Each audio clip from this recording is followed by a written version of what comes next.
Silent Hill has been one of my more treasured franchises, with the original trilogy hailing as near perfection in my book. No other game has given me quite a unique take on the horror genre. Silent Hill's director and creator, Kiichiro Toyama, would later leave Konami to join Sony's Japan studio and create Siren, spanning 3 games and culminating with Blood Curse on the PlayStation 3.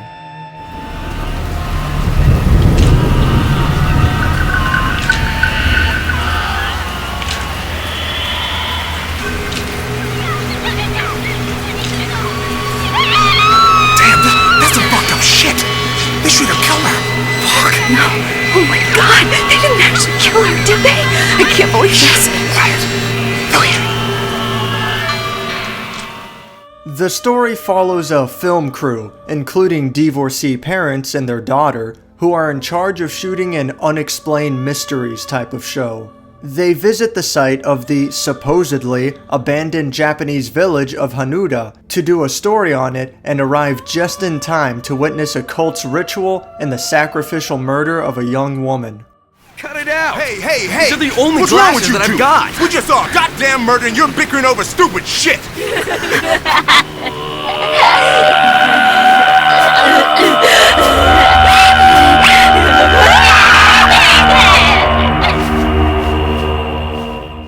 Before a second woman is also murdered, Howard Wright comes out of nowhere to save her.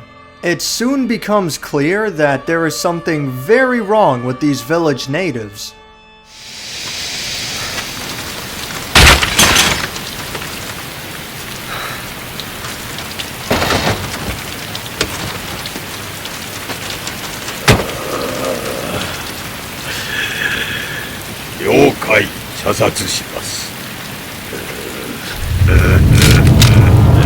Hey, wait, what are you...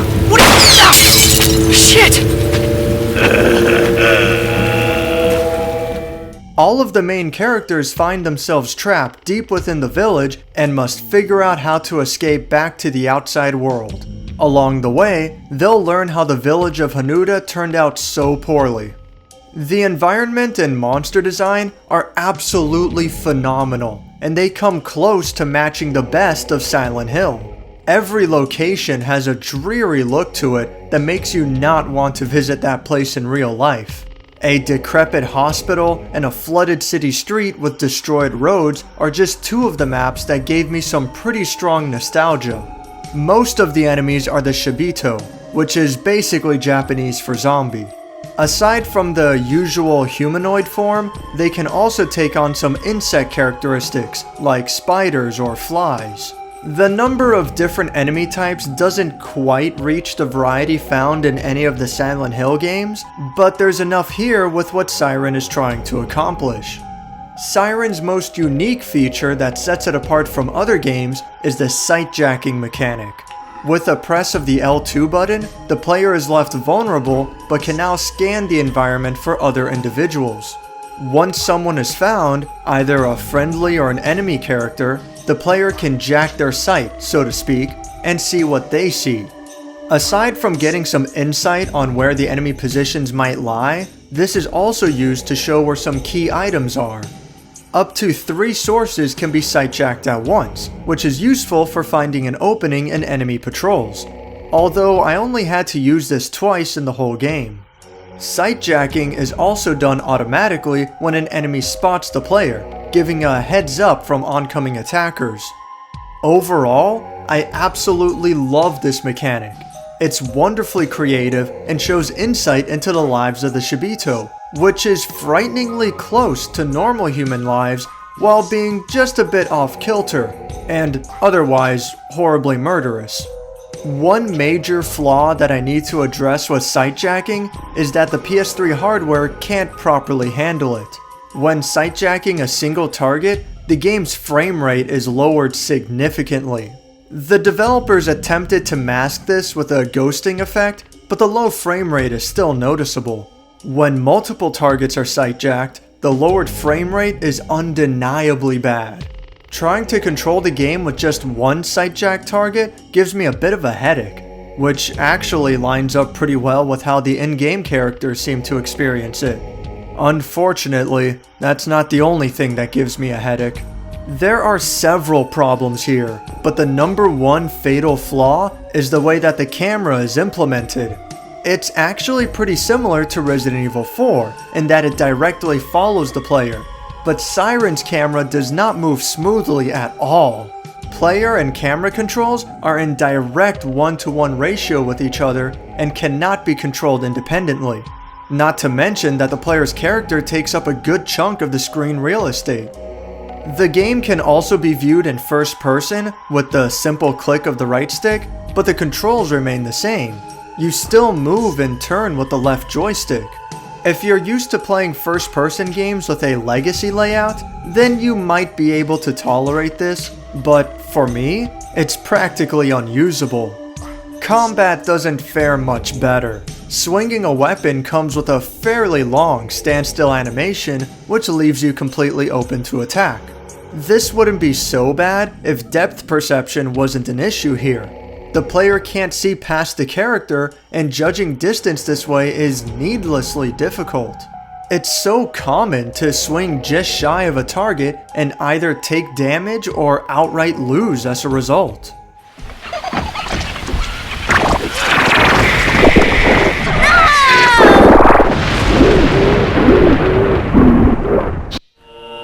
But it's rarely too big of an issue because it's actually pretty difficult to die. Receiving about 3 or 4 hits in a row will usually result in death, but health regenerates quickly. Really, death only occurs from trying to do the wrong thing or trying to go the wrong way. Basically trial and error.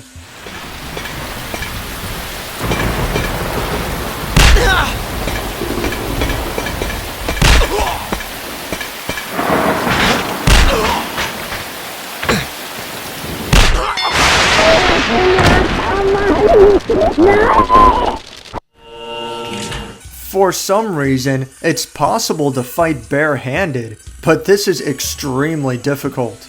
I managed to get a barehanded kill once, and I've been unable to replicate it again. If the game wants to force a stealth segment on the player, then weapons simply won't be provided, and that will be that.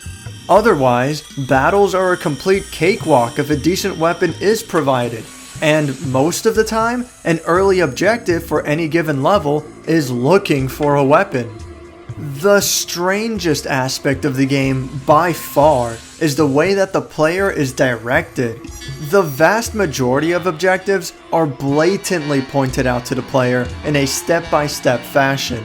Call for help from reception would probably be plenty, but no. Siren has to hold the player's hand the whole way through, going so far as to point out exactly which staircases to take, where the key for a locked door is, and so on. This makes the game extremely easy, and although it helps to circumvent the otherwise annoying trial and error progression, I can't say that this is really the best solution either. Later on, the objectives start to get a little more vague, but then it eventually got to the point where I became completely lost and had no idea how to proceed. In games like Silent Hill and Resident Evil, I would typically keep exploring until I finally found the key item that I needed to proceed. The maps in Siren, however, are very small, and I found myself quickly exhausting my possibilities. What am I supposed to do here? Stake the Shibito brain? Well, I've looked everywhere and I can't find it. I understand the hypocrisy of hating both too little and too much guidance, but Siren really does go to both extremes without properly preparing the player for it. I touched on the story lightly, but there's actually quite a bit to it with striking similarities to Silent Hill. Mainly in the themes of a ghost town, a society based on a cult religion, and the summoning of an eldritch god. More unique to Siren is a theme of time having a cyclical nature, as represented by an Ouroboros. Think of Back to the Future, but as a horror.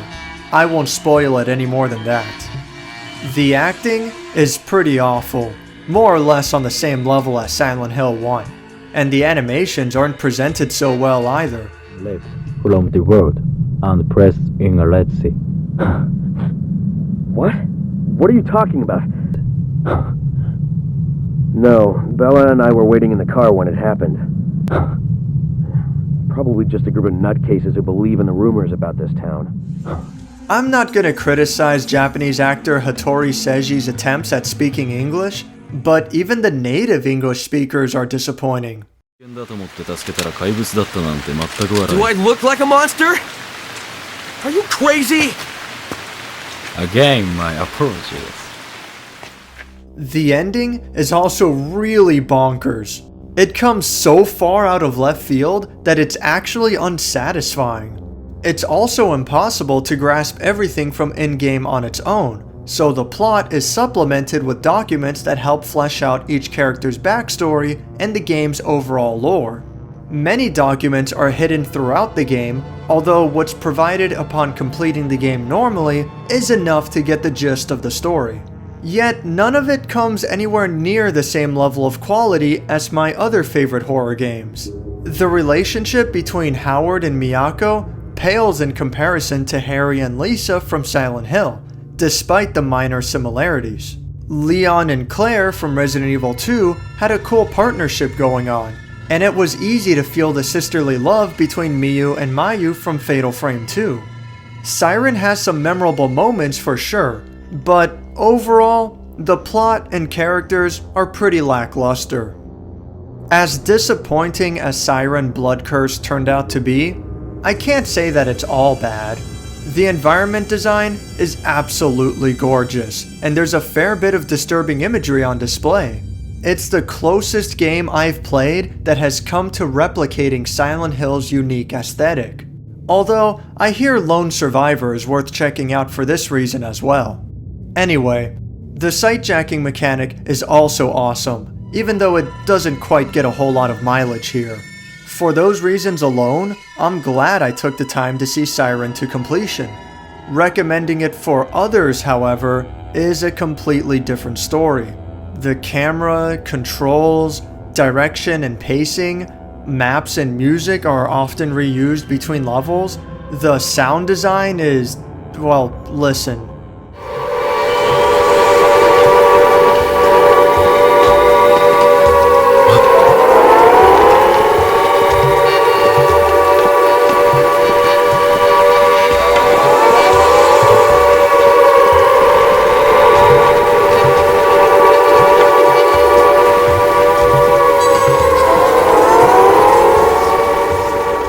This game is an absolute mess. If you're a hardcore horror fan who's totally exhausted other options, then Blood Curse might be worth looking into. Maybe.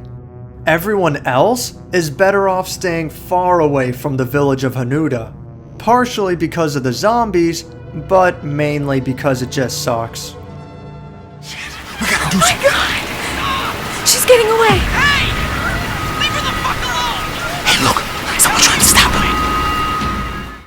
Thank you for watching my review on Siren Blood Curse. If you enjoyed this video, click the like button, and if you'd like to see more, subscribe. God, I can't watch this anymore.